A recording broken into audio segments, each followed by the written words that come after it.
बिस्मिल्लाहिर्रहमानिर्रहीम। नाशपाती 1 अदद,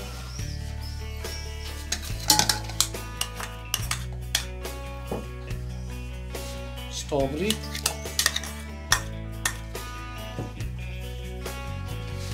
केले,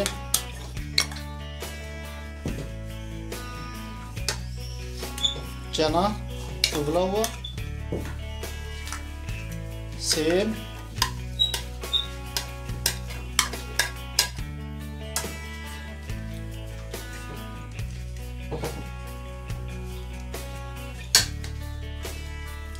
ये चाट मसाला और ये थोड़ा सा नमक और ये आधा लेमन, हाफ लेमन, लेमन रस,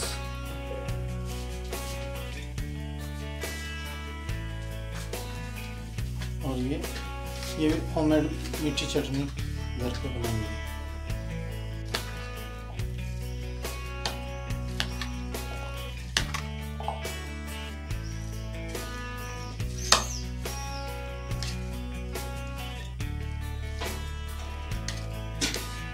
लो जी, ज़बरदस्त फ्रूट चाट तैयार है।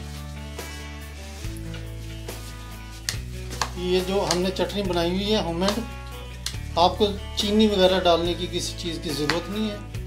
1 दिन में 2 दिन में हम अपनी रेसिपी जो है ना वो अपलोड कर देंगे, तो उसका तरीका भी आपको पता लग जाएगा। चीनी की ज़रूरत नहीं पड़ेगी आपको।